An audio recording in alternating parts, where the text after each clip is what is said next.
ہے وہ فلسطین کا۔ اب سوال یہ پیدا ہوتا ہے کہ ہم شیعان علی مولا امیر المومنین کو ماننے والے ہیں، چاہے وہ ایران میں ہوں، عراق میں ہوں، لبنان میں ہوں، یمن میں ہوں، سیریا میں ہوں، اس کو کیوں سپورٹ کرتے ہیں غزہ کو؟ غزہ میں یہ بات یقینی ہے کہ شیعہ کوئی بھی نہیں، بے شک، ٹھیک ہے جی۔ اور غزہ کا جو لوگ ہیں وہ ہے بھی اکثریت اہل حدیث کی ہے، یعنی جو بہت زیادہ فاصلہ ان کا شیعوں سے۔ شیعہ اہل سنت میں جو شیعہ کے جو نزدیک ہے سب سے زیادہ وہ بریلوی لوگ ہیں، صوفی لوگ ہیں۔ صوفی کے بعد نارمل سنی آ جاتا ہے، پھر اس کے بعد درجہ آتا ہے وہابی سنی کا، اور یہ جو غزہ کے لوگ ہیں وہابی ہیں۔ جواب اس کا یہ ہے کہ ہماری مقصد یہ نہیں ہے کوئی شیعہ یا سنی، مظلوم ہے اس کی حمایت کرنی، جس پر ظلم ہوا، جس پر زیادتی اس کی حمایت کرنی ہے، کیونکہ امیر المومنین علیہ السلام وہ ہستی تھی کہ انہوں نے نہیں دیکھا کوئی شیعہ ہے، کوئی سنی ہے، کوئی کس مذہب سے تعلق رکھتا ہے، اگر کوئی مظلوم ہے اس کی حمایت کی امیر نے۔ کن للظالم خصم وللمظلوم اونا، اے میرے شیعو جان لو کہ ظالم کے دشمن بن جاؤ اور مظلوم کی مددگار ناصر بن جاؤ۔ ظالم کی دشمنی تم نے کرنی ہے، اگرچہ ظالم شیعہ ہی کیوں نہ ہو اس کی تم نے مخالفت کرنی، اور مظلوم ہمارا تمہارا مخالف کیوں نہ ہو، مظلوم اس کی تم نے حمایت کرنی۔ بے شک، اور دنیا کا دیکھیں نا، دنیا اس وقت منافقت کی چال چل رہی ہے۔ اس دنیا کے دو چہرے، ایک چہرہ جی ہیومن رائٹ، انسانی حقوق، غریبوں کی مدد، جی بے سہارا لوگوں کا خیال، لیکن یہ صرف نعرے کی حد تک رہ گیا، اور اس کے مقابلے میں عمل کچھ اور ہے۔ ایران میں مظاہرے ہوئے، کچھ آدمی وہاں مارے گئے، اور خود مظاہرین نے خود مارے ان کو، لیکن الزام گورنمنٹ پر لگ گیا، روزانہ پروپیگنڈا جی، ایران میں قتل و غارت ہو رہا ہے جی، نسل کشی ہو رہی ہے، خون خرابہ ہو رہا ہے، لوگوں کو مارا جا رہا ہے جی، لیکن اس کے مقابلے میں آج دیکھیں فلسطینیوں پر کتنے ظلم ہو رہے ہیں۔ کوئی بولے نہیں۔ اور کیا نام ہے، ابھی یوٹیوب پہ میں دیکھ رہا تھا تو گھر میں لگا ہوا تھا، تو اس میں سائرن کی آواز آ رہی تھی، الارم کی نا، وہ جو ہوتا ہے نا اس پہ ہوائی جہاز کے حملے کا۔ تو میں نے پوچھا کہ یہ فلسطین کے، تو ایک آدمی بڑا پیارا جواب دیا، انہوں نے کہا ان کے پاس الارم بھی نہیں ہے بیچاروں کے پاس، کہ وہ جہاز آیا سائرن میں جائیں کہ ابھی تم جو ہے وہ چھپ جاؤ، جو ہے وہ قیامگاہ میں چلے جاؤ، اپنی کیا ہے شیلٹر میں چلے جاؤ، امن گاہ میں چلے جاؤ، ایسا سلسلہ ہی نہیں ہے ان کے پاس۔ اور اس سے بڑا ظلم کہ ہاسپٹل پر حملہ، اور اس سے بڑا ظلم کہ ان کو کہا گیا کہ تم جو ہے کیا نارتھ کی طرف جاؤ، وہ نارتھ کی طرف جائیں گے، وہاں پر حملہ ہوا۔ فوج کا مقابلہ فوج سے ہے، ملیٹنٹ کا مقابلہ ملیٹنٹ سے ہے، سول آبادی کو کیوں نشانہ بنایا جا رہا؟ جی دہشت گرد جہاں چھپے ہوں، وہ 6 مہینے کا بچہ جو آوار کے نیچے آ گیا ہے، جو ملبے کے نیچے آ گیا ہے، جو پھنس گیا ہے، وہ کون سا ملیٹنٹ تھا؟ ایک خاتون، اس نے پورا اپنا حجاب لیا ہوا ہے بیچاری نے، وہ منو تلے مٹی کے نیچے آ گئی ہے، اس نے کسی کا کیا نقصان کیا؟ لیکن یہ دنیا نے آنکھ بند کر لی ہے، آنکھوں پر پردہ پڑ گیا ہے۔ ہیومن رائٹ بھی سیاسی مقاصد کے لیے استعمال ہوتا ہے، کسی کو دبانا ہو، کسی کے خلاف قرارداد پاس کرنی ہو تو کیا سارے اکٹھے ہو جاتے ہیں، ہیومن رائٹ کی بات کرتے ہیں کہ ہیومن رائٹ کی خلاف ورزی ہو رہی ہے جی، یہ مسئلہ ہو رہا ہے، وہ مسئلہ ہو رہا ہے، لیکن اب کوئی بھی جو ہے وہاں پر نہیں بول رہا۔ اور یہ بہادری نہیں ہے، یہ شجاعت نہیں ہے۔ ایک بچے پر اپنی فوجی طاقت جتلانا، یہ کوئی جو ہے وہ یہ نہیں ہے کہ آپ ثابت کریں گے کہ آپ کی فوج بڑی طاقتور ہے۔ آپ پر کسی نے جو حملہ کیا ہے، آپ اس پر حملہ کریں، اس کا معاملہ علیحدہ ہے، یہ سیویلین آبادی ہے، اس پر کوئی بھی عقل، منطق، شریعت اجازت ہے۔ میں قربان جاؤں نبی کی ذات پر کہ جب بھی اپنی فوج کو بھیجتے تھے دفاع کے لیے نا، ایک چارٹرڈ ان کو دیتے تھے کہ تم نے رات کو حملہ نہیں کرنا جی، بچوں اور خواتین پر ہاتھ نہیں اٹھانا، جو آدمی ہتھیار پھینک دے سرنڈر ہو جائے اس کو قتل نہیں کرنا، درخت نہیں کاٹنے، پانی میں زہر نہیں ملانا، اور جو بوڑھے ہیں بزرگ ہیں ان پر تلوار نہیں اٹھانا۔ یہ جنگی اصول مقرر کیے، یہ ہمیں بتایا اہل بیت نے اور نبی پاک نے درس دیا، لیکن اس کے مقابلے میں دشمن کیا ہے وہ اس طرح کا نہیں۔ میں بتاؤں کہ آپ بتائیں کوئی ایسا آدمی جس نے اپنے قاتل کو شربت پلائی ہو؟ کوئی نہیں، کوئی ہے جی؟ کوئی بھی نہیں۔ اور اس سے بڑی بات بتاؤں آپ کو، قربان جاؤں حسن و حسین پر بابا نے کہا شربت پلاؤ، شربت جا کے پلائیے جی۔ ہم ہوتے ہیں کہتے ہیں بابا ہمارے بزرگ ہیں، نیک آدمی ہے، ہم نے اپنا کام کرنا، وہ شربت کے اندر کوئی ڈال ہی دیتے ہمارے جی۔ لیکن حسن حسین کیا بات، بابا نے کہہ دیا شربت لے گئے فوراً قاتل کے پاس۔ آپ بات کرتے ہیں نا قیدی کی حقوق، تو یہ بتائیں کس نے مولا امیر المومنین نے یہ درس دے رہے ہیں مولانا،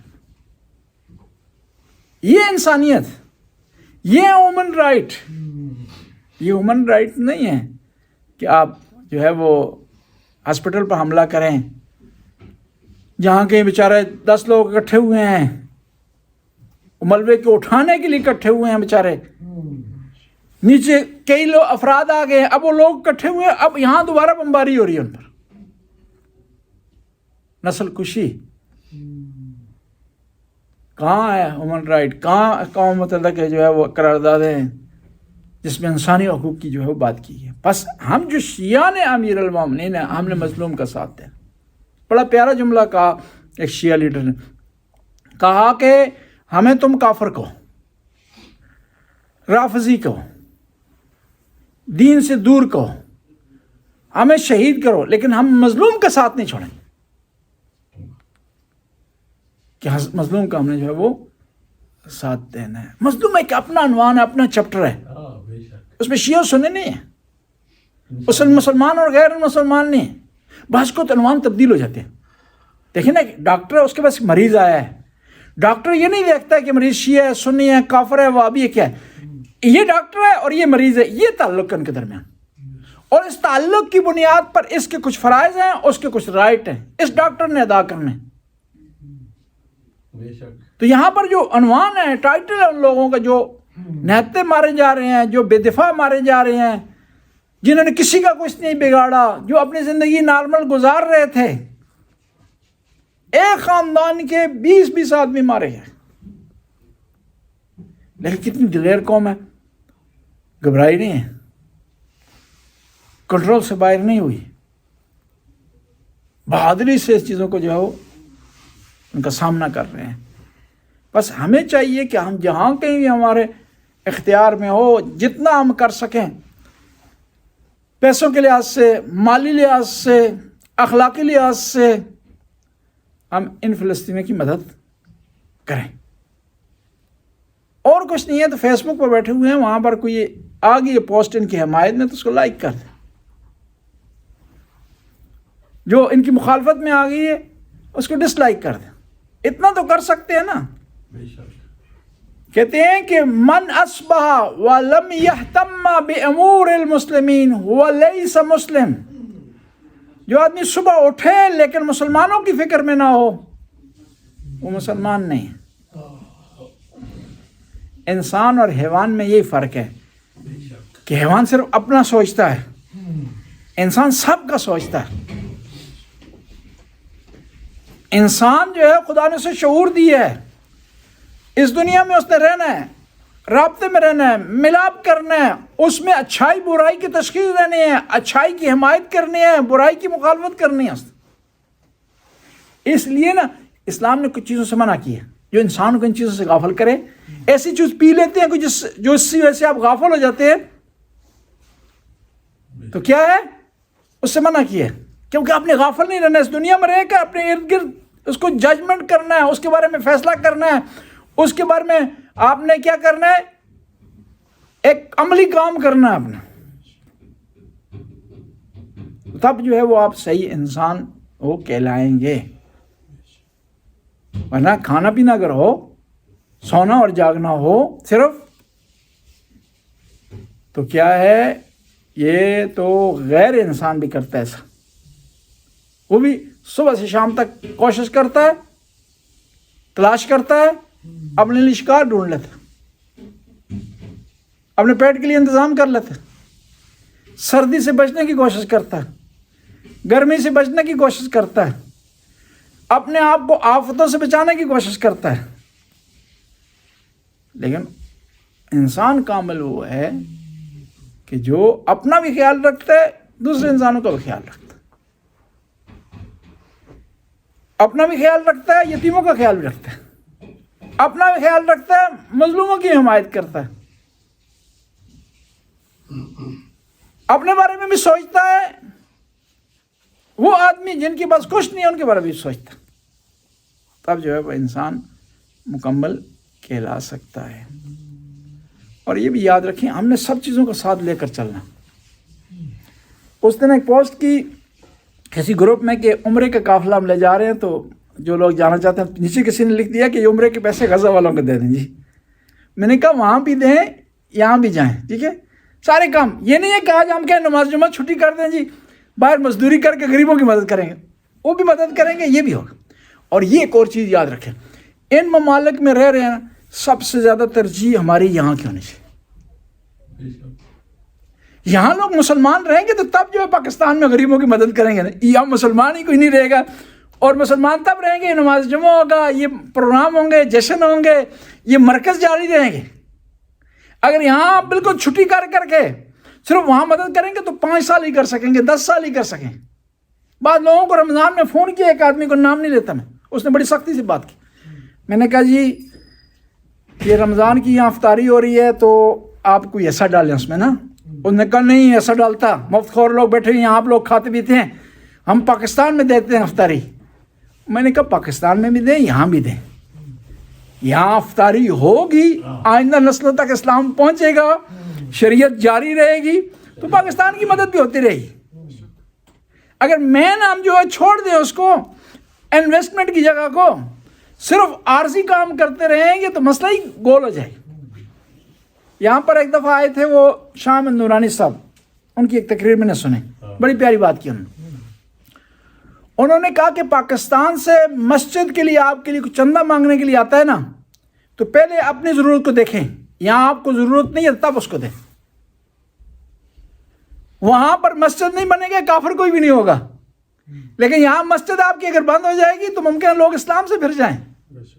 پھر انہوں نے یہ کہا کہ بھائی وہاں وہ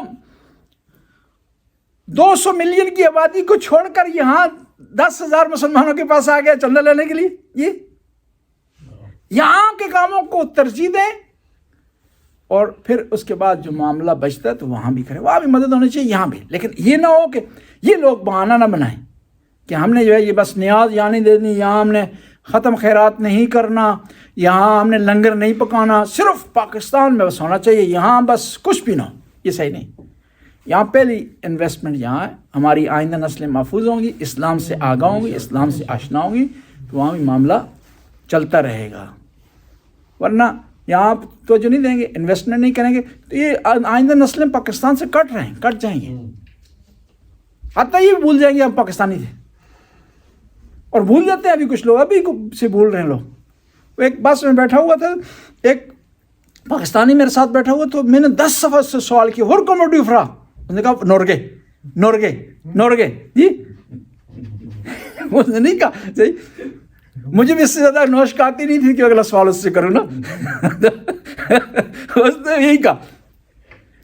وہ ایک داستان سنائی ایک مومن نے، کہا وہ امتحان لے رہا تھا ڈرائیونگ کا، گورا. اس نے پوچھا ور کموڈو فرا، تو اس نے کہا نورگے. اس نے پھر پوچھا ور کموڈو فرا، اس نے کہا نورگے. پھر اس نے کہا کہ چہرہ تو تمہارا لگ نہیں رہا نورگے، تو پھر بار نورگے کہہ رہے ہو، سچ بتاؤ کہاں کا. اگر تمہیں پھر سمجھ نہیں آ رہی ہے، ایک اور سوال کرتے، تمہارا باپ کہاں سے تھا؟ وہ کہا پاکستانی تھا. آپ کی یہ شناخت باقی رہنی چاہیے. چلو کم از کم وہ گورا آپ کو جب انسسٹ کر رہا ہے پاکستانی تو اس کی بات مان لیں, وہ تو سچا ہے نا جی. آپ اگر بھول گئے نہیں کہنا چاہتے آپ گورے, آپ نہیں کہنا چاہتے پاکستانی ہیں, اس کی بات تو مان لیں, اس کی بات تو صحیح ہو سکتی ہے نا, آپ کی غلط ہے جی. تو بس یہاں پر بھی انویسٹمنٹ کی جائے اور دوسرے ممالک میں غریبوں کی, مظلوموں کی مدد کی جائے, تاکہ جو ہے آپ کی اولاد, آپ کی نسلیں مسلمان یہاں پر رہیں. اسی وجہ سے عرض کرتے ہیں کہ فلسطین کی حمایت کی جائے, لیکن اس کو بنیاد بنا کر یہاں کی ایکٹیویٹی کو آپ نہیں روک سکتے, اس کی بنیاد بنا کر اب اپنے حج و عمرے کو نہیں روک سکتے, اس کی بنیاد بنا کر کے آپ اپنی نمازوں میں تعطل نہیں لا سکتے. بس ہم جو شیعان علی ہیں کس لیے مدد کرتے ہیں, کیوں, کس لیے سپورٹ کرتے ہیں فلسطین کے کاز کو, فلسطین کے موقف کو, اس کی وجہ یہ ہے. اور یہ شیعہ کی ایک کمال ہے. شیعہ کی کمال یہ ہے کہ شیعہ حتیٰ بعض کو دیکھتا ہے کہ انصاف کی بات ہے نا, وہ کر بیٹھتا ہے, حتیٰ علماء سے تاکید نہ بھی کرے. پورے پاکستان میں ایک عرصے تک یہ نعرہ چلا ہے شیعہ کافر, لیکن کسی شیعہ نے کسی سنی کو کافر نہیں کہا. اور حتیٰ کہ ہمارے علماء کہتے بھی نہ کہو تو ہمارے شیعہ نہیں کہنا تھا, کیوں, کتنا شعور ہے ان میں. یعنی قتل و غارت پاکستان میں ہوا, ہمارے 10,000 سے زیادہ بیوروکریٹس, مدیر, افسر مارے گئے ہمارے, لیکن کسی شیعہ نے یہ نعرہ نہیں لگایا ہے کہ فلاں مذہب والا جو ہے وہ کافر ہے اور دین سے دور ہے, کیونکہ ہمارے اندر شعور ہے. ہمیں آل بیت نے سکھا دیا, جس نے لا الہ الا اللہ محمد الرسول اللہ کہہ دیا, اس کو کہنے والا خود کافر ہو سکتا ہے, وہ کافر نہیں ہو سکتا. تاریخی واقعات کی طرف آتے ہیں, ٹائم ہمارے پاس مختصر ہے. 12 ربیع الثانی کو جو نماز کا حکم آیا ہے, 1 ہجری کو نماز کی رکعت میں اضافے کا حکم آیا. پہلے یہ تھا کہ تمام نمازوں میں 2 رکعت تھی. 1 ہجری کو 12 ربیع الثانی کو پھر افزائش کا حکم آیا ہے. مثلا صبح کی 2 ہی رہ گئیں, ظہر کی 4 ہو گئیں, عصر کی 4, مغرب کی 3 اور عشاء کی 4. اور یہ احکام جو اسلامی یہ بتدریج آئے, آہستہ آہستہ گریجولی آئے, تربیت کرنے کے لیے, اور وہ معاشرہ جو نماز سے عادی نہیں ہے اس کو سکھانے کے لیے, تاکہ انسان کے لیے کوئی مشکل نہ ہو, آسانی سے سیکھ جائے, عادت اس کی بن جائے. وہ لبنان کے بہت بڑے آیت اللہ تھے, آیت اللہ فضل اللہ. ان کے پاس ایک عیسائی آیا, اس نے کہا کہ میں شیعہ مذہب اختیار کرتا ہوں, تو آپ مجھے بتائیں احکام. انہوں نے پہلے دن ان کو کہا کہ اس کو کہا کہ صرف صبح کی نماز ہے 2 رکعت, اور مہینے کے بعد دوبارہ آنا میرے پاس. وہ 2 رکعت مہینے تک اس نے پڑھی. پھر آیا تو اس کو بتایا کہ اب تم نے کیا کرنی ہے, عشاء کی 4 رکعت پڑھنی, صبح اور شام. پھر دوبارہ آیا, آہستہ آہستہ اس کو سکھایا کہ نہیں یہ 5 وقت کی نماز آپ نے پڑھنی ہے. بچوں کو بھی کوشش کریں اسی طرح آہستہ آہستہ سکھائیں. ایک دفعہ بوجھ ڈال دیں گے نا, وہ دین سے بھاگ جائیں گے. اور دین میں بعض چیزیں آپشنل ہیں, ہم اتنی سختی نہ کریں کہ لوگ سمجھیں کہ واجب ہے اور دین سے دور ہو جائے. مثلا مفاتیح الجنان ہے, آج جو ہے مثال کے طور پر 10 ربیع الثانی ہے, اس میں اس نے اس کے 10 عمل بتائے ہیں اعمال میں سے. یہ نہیں کہا کہ سارے کریں, آپ کو آپشنل ہے, اس میں 1 کر لیں, 2 کر لیں, 3 کر لیں, 4 کر لیں, مختصر کر لیں. جس طرح دیکھیں نماز تہجد ہے, کتنی ہے, 11 رکعت. حکم ہے 11, اگر نہیں پڑھ سکتے تو 3 پڑھیں, 3 بھی نہیں پڑھ سکتے تو 1 رکعت پڑھ لیں بس. اور وہ بھی اگر ہمت نہیں ہے تو اس تہجد کے وقت مصلی پہ تھوڑی دیر بیٹھ جائیں, تاکہ آپ کی آہستہ آہستہ عادت ہو جائے اور آپ جو ہے وہ کیا کریں, یہ چیزیں سیکھ جائیں. 12 ربیع الثانی 1 ہجری کو نماز میں اضافے کا حکم آیا. اس کے بعد 12 ربیع الثانی کو 132 ہجری کو بنو امیہ کی حکومت ختم ہوئی ہے اور بنی عباس کا پہلا خلیفہ آیا ہے, جس کا نام تھا ابو العباس عبداللہ صفاح، ان کی حکومت شروع۔ پیغمبر گرامی کے بعد خلفائے اربعہ آئے، ان کے بعد معاویہ کا حکومت آئی، یزید کی آئی، یزید کے بعد اس کے بیٹے نے تھوڑی دیر حکومت کی، پھر یہ حکومت چلی گئی کس سے؟ بنی امیہ کا جو خاندان تھا سفیانی، اس سے مروانی خاندان میں چلی گئی۔ بنی امیہ کے 3 خاندانوں نے حکومت کی، عفانی، سفیانی، ابو سفیان کی اولاد، اور مروان کی اولاد نے حکومت کی۔ اور یہ مروان کی اولاد کی جو بنی امیہ کی حکومت تھی، یہ 132 میں ختم ہوئی ہے، اور بنی عباس اس کے بعد آ گئی۔ اور بنی عباس نے یہ نعرہ لگایا تھا کہ کیا ہے، ہم آل بیت کے لیے حکومت مانگ رہے ہیں، آل بیت پر ظلم ہوا، زیادتی ہوئی ہے، ان کے ظلم کا ازالہ ہونا چاہیے، اس لیے ہم حکومت مانگ۔ لیکن جب وہ حکومت میں آگے انہوں نے کمانڈ سنبھال لی، تو انہوں نے بنی امیہ سے بھی زیادہ ظلم کیا آل بیت پر۔ اور یہ بھی یاد رکھیں کہ بنی عباس بنی ہاشم میں سے تھے، یعنی غیر نہیں تھے، یہ آل بیت کے قریب تھے، لیکن معیار غیر ہونا قریب ہونا نہیں، عمل ہے انسان کا۔ عمل اچھا ہوگا تو غیر بھی اپنا ہو جائے گا، عمل برا ہوگا تو اپنا بھی جو ہے وہ غیر ہو جائے گا۔ بس اسلام میں عمل کی بنیاد پر انسان کو جو ہے وہ ریوارڈ اور ایوارڈ ملے گا، اور عمل کی بنیاد پر بھی اسے سزا ملے گی۔ رشتہ داری کی بنیاد پر، شجرے کی بنیاد پر، قبیلے کی بنیاد پر کوئی فیصلہ نہیں ہوگا، اور نہ ہی ہوا اس سے پہلے۔ دیکھیں نا، امیر المومنین کے ساتھی ہیں مالک اشتر، کتنا بڑا مقام ان کا۔ بے شک۔ امیر المومنین کے ساتھی ہیں ابو رافع، کتنا بڑا ان کا مقام ہے۔ امیر المومنین کے ساتھی ہیں محمد بن ابی بکر، کتنا بڑا ان کا مقام ہے۔ اس کے مقابلے میں امیر المومنین کے سگے بھائی عقیل، ان کا اتنا مقام نہیں جتنا مالک اشتر کا مقام۔ ان کا ہم ایکسپیکٹ کرتے ہیں، امیر المومنین کے بھائی ہیں، ساتھ رہے ہیں، لیکن جو مقام، منزلت، جو اطاعت کی ہے مالک اشتر نے، وہ حضرت عقیل نے نہیں کی۔ فرق ہے نا، حضرت جعفر طیار کا جو مقام ہے وہ حضرت عقیل کا نہیں ہے۔ حضرت جعفر طیار کا بہت بڑا مقام ہے، دونوں بھائی ہیں، دونوں رشتہ دار ہیں، دونوں پیغمبر کے قریب ہیں، دونوں ہاشمی ہیں، لیکن مرتبے میں جو ہے وہ فرق ہے۔ بس یہ جو لوگ ہیں، انہوں نے ہاشمی ہونے کے باوجود بھی کیا کیا ہے؟ ظلم کیا اہل بیت میں۔ حالانکہ شرعی لحاظ سے ہاشمیوں کے احکام علیحدہ ہیں، لیکن وہ ہاشمی کہ جو شریعت پر چلتا ہو، اہل بیت کو فالو کرتا ہو۔ مثلا صدقے کا یہ معاملہ ہے نا، یہ خمس کا معاملہ ہے، وہ مختص نہیں ہے علوی سادات کے ساتھ یا فاطمی سادات کے ساتھ، بلکہ وہ ہاشمیوں کو جو ہے وہ اس میں انکلوڈڈ ہے، صدقے کے حوالے سے اور اس کے حوالے سے، خمس کے حوالے سے، لیکن بشرطے کہ وہ لوگ اہل بیت کو فالو کرتے ہوں۔ 984 ہجری قمری کو ایک کتاب لکھی گئی تھی علم رجال پر، تو وہ کتاب 12 ربیع ثانی کو مکمل ہوئی ہے۔ یہ لکھی ہے محمد استر آبادی نے۔ یہ آپ یاد رکھیں کہ علم حدیث میں ایک ٹاپک ہے،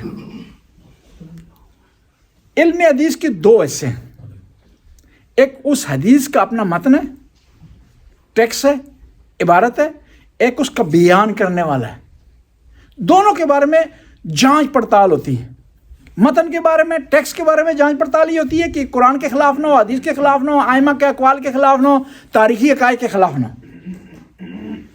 اور راوی کے بارے میں جانا جاتا ہے کہ یہ راوی کس قدر تھا، عادل تھا، ظالم تھا، نیک تھا، حافظہ اس کا کمزور تھا، قوی تھا، اس کا اپنا پیشہ کیا تھا، لالچی تھا، پرہیزگار تھا، ساری چیز چیک ہوتی۔ اور جو راوی ہوتے ہیں حدیث کے، بیان کرنے والے ہوتے ہیں، وہ ان سے متعلق جو کتابیں لکھی گئی ہیں یا ان سے متعلق جو علوم ہیں، وہ 3 طرح کے ہیں: علم ترجمہ، علم الرجال اور علم جر و تعدیل۔ جب تک ائمہ موجود تھے ظاہری طور پر، تو ہمیں کسی علم کو بنانے کی ضرورت نہیں پڑی، نہ علم فقہ کی ضرورت پڑی ہے، نہ اصول کی ضرورت پڑی ہے، نہ علم رجال کی ضرورت پڑی ہے، نہ علم حدیث کی، کیونکہ جب کسی مومن کو، چاہنے والے کو، محب کو سوال ہوتا تھا تو اہل بیت سے رجوع کرتا تھا، اس کے سوال کا جواب مل جاتا تھا۔ ان کی امام زمانہ کی غیبت کے بعد ہمیں ضرورت پڑی ہے ان کی۔ علم ترجمہ یہ ہوتا ہے کہ آپ اس میں ایک راوی کے حالات سادہ سادہ لکھتے تھے، کوئی تنقیص نہیں ہوتی اس میں، سادہ لکھتے ہیں۔ علم رجال یہ ہوتا ہے کہ آپ راوی کے حالات کو لکھتے ہیں اس حدیث کے جو ہے دائرہ کار میں، اس حدیث کو مد نظر رکھتے ہوئے۔ اور علم جرح و تعدیل یہ ہوتا ہے کہ آپ راوی کے حالات بھی لکھتے ہیں، حدیث کا معاملہ بھی ہوتا ہے، ساتھ وہاں سے آخر میں ثابت کرتے ہیں، اس راوی کو جرح کرتے ہیں، جس طرح ہوتا ہے عدالت میں جرح کرنا، اس پہ جرح کرتے ہیں کہ عادل تھا، ظالم تھا، نیک تھا، کیسا تھا، یا اس کی جرح کرنے کے بعد اس کو کنڈم کر دیتے ہیں یا اس کو تعدیل کر دیتے ہیں، اس کو عادل ثابت کرتے ہیں۔ اور اس میں ہمارے علماء نے اہل سنت سے زیادہ کتابیں لکھی، اور ہماری جو ٹاپ کی کتاب ہے اس معاملے میں تنقیح المقال ہے آیت اللہ ممکانی کی، کہ انہوں نے اس میں احادیث جو راوی ہیں ان کی جرح و تعدیل کی ہے۔ اور بعض اوقات ایسے راوی ہوتے ہیں جو شیعہ اور سنی میں مشترک ہیں، شیعہ حدیث میں بھی اس کی روایات ہیں، سنی حدیث میں اس کی روایات، لیکن یہاں پر بعض کا اختلاف ہو جاتا ہے، ہم اس راوی کو مجہول شمار کرتے ہیں یا اس راوی کے بارے میں کہتے ہیں عادل نہیں تھا، اہل سنت کہتے ہیں عادل تھا، کیونکہ ہمارے پاس سب سے پہلا معیار یہ ہوتا ہے راوی کے متعلق کہ وہ اہل بیت سے کتنی محبت کرتا۔ اگر اہل بیت کا بغض اس کے سینے میں تھا، محبت نہیں کرتا، ناسبی تھا، مخالف تھا، تو ہم اس کی حدیث کو سائڈ پر رکھ دیتے، مانتے نہیں۔ لیکن اہل سنت اس معاملے میں ایسا نہیں کرتے کہ اس کو سائڈ پر رکھ دیں یا اس کی بات نہ مانیں یا اس کو مجہول شمار کریں۔ بس اس بتانے کا مقصد یہ تھا کہ یہ آپ کے پاس جو علم پہنچا ہے، اہل بیت کی احادیث ہیں، یہ کتابیں ہیں، علماء نے بڑا کام کیا اس پر، بڑی تگدو کی ہے، بڑی سٹرگل کی ہے ان مشکل حالات میں۔ ویسے بھی اس زمانے میں لکھنے پڑھنے کا سامان کم تھا، آج کی طرح یہ لیپ ٹاپ، یہ آئی پیڈ، یہ موبائل، آئی فون کہ آسانی سے کوئی حدیث آپ ڈھونڈ لیتے، ایسا مسئلہ نہیں تھا، سختی سے احادیث جو ہے وہ ڈھونڈنی پڑتی تھیں۔ بعض اوقات ایک حدیث کو جاننے کے لیے ایک ملک سے دوسرے ملک جانا پڑتا تھا۔ علامہ مجلسی، باقر مجلسی، ان کو کسی نے بتایا کہ ایک امام جعفر صادق علیہ السلام کی حدیث کی کتاب ہے یمن کی لائبریری میں، تو انہوں نے ایران کے بادشاہ سے کہا کہ مجھے یہ کتاب چاہیے، عباس صفی سے۔ تو عباس صفی نے وہ ایک کتاب لینے کے لیے، امام کی وہ کتاب لینے کے لیے یہاں سے 80 اونٹوں کا ایک تحفوں کا قافلہ تیار کیا۔ یہ قافلہ تحفوں سے بھرا ہوا یمن کے بادشاہ کے لیے گیا، یہ تحفے وہاں دیے گئے، وہاں سے صرف اپنے امام کے ہاتھوں کی لکھی ہوئی، امام کے بیانات پر مشتمل، امام کی احادیث پر مشتمل ایک حدیث کی کتاب لائی ہے۔ یہاں جب لائی تو علامہ باقر مجلسی نے اپنی کتاب بہار الانوار میں سے اس کی احادیث کو ایڈ کیا۔ یہ جو ہم بیٹھ کر میں بیان کر رہا ہوں، آپ نے بھی اہتمام کری، سکون سے یہاں بیٹھے ہوئے ہیں، کوئی ٹینشن بھی نہیں ہے، کوئی خوف و خطر بھی نہیں ہے، بیان کر رہے ہیں، اس کام کا مرتبہ بھی ہے، لیکن اتنا نہیں ہے جتنا علامہ باقر مجلسی کے کام کا، جتنا مرتبہ علامہ اہلی کے کام کا، جتنا مرتبہ سید مرتضیٰ کے کام کا، جتنا مرتبہ اور مقام شیخ مفید کے کام کا، جتنا مرتبہ اور مقام شہید اول کے کام کا، قاضی نور اللہ شستری کے کام کا۔ بس یہ نہ کہیں کہ یہ آسانی سے مذہب تک آ گیا اور علماء نے کوئی کام نہیں کیا۔ کل میں بیان کر رہا تھا کہ علماء سے آپ کا بڑا خیر خواہ کوئی بھی نہیں، عالم دین سے۔ وضو کرتا ہے، نیا لباس پہنتا ہے، صاف ستھرا پہنتا ہے، اور پھر یہاں آ کر کہتا ہے اللہم اغفر للمؤمنین والمؤمنات، خدایا ان مومنوں کو بخش دے۔ وہ اتنی دعا آپ کی ماں بھی آپ کے لیے نہیں کرتے۔ پھر مولوی جی، کچھ مولوی نے کیتا کیا جی، 12 سال مولوی نے کیا کیتا جی، وہ آپ کے لیے صبح صبح دعا، مومنین والمؤمنات، مومنوں کو خدایا بخش دے جو پہلی صف میں کھڑے ہوتے ہیں، مومن ہے، والمسلمین والمسلمات، جو کمزور ہیں، آہستہ ہیں، نہیں آ سکتے جمعے میں، ان کو بھی بخش دے، الاحیاء منہم، جو آئے ہیں، زندہ ہیں، موجود ہیں، ان کو بھی بخش دے، والاموات، جو فوت ہو گئے ان کو بھی بخش دے. اللہم تاب بیننا و بینہم بالخیرات. جنہوں نے نیکیاں کی ہیں ان کو بھی بخش دے, جن کی نیکیاں نہیں ہیں ان کو بھی بخش دے. یعنی اتنے جو ہے آپ کے خیر خواہ کوئی ہو سکتا ہے جو اہتمام سے آپ کے لیے وہ دعا کرے صبح و شام, بے شک. اور اس کے لیے دعا کرے جو اس کا مخالف ہے, جو اس کا موافق ہے اس کے لیے دعا کرے, جو پہلی صف میں کھڑا ہوتا ہے اس کے لیے دعا کرے, جو آخری صف میں کھڑا ہوتا ہے اس کے لیے دعا کرے, سب کے لیے دعا کرے. بس اپنے علماء کی جو ہے وہ قدر جانے. بسم اللہ الرحمن الرحیم. الحمدللہ رب العالمین, الصلاۃ والسلام علی اشرف الانبیاء سید المرسلین وخاتم الانبیاء وعلی علی المرتضی وفاطمۃ الزہرا سیدۃ النساء العالمین وعلی الحسن والحسین سبط النبی الرحمہ وسید شباب اہل الجنہ وعلی ائمۃ المسلمین علی ابن الحسین ومحمد ابن علی وجعفر ابن محمد وموسیٰ ابن جعفر وعلی ابن موسیٰ ومحمد ابن علی وعلی ابن محمد والحسن ابن علی الحجۃ القائم المہدی المنتظر عجل اللہ تعالی فرج الشریف وسہل اللہ تعالی مخرج الشریف وجعلنا من اعوانہ وانصارہ والمستشہدین بین یدیہ ورحمۃ اللہ وبرکاتہ. اقامت کیا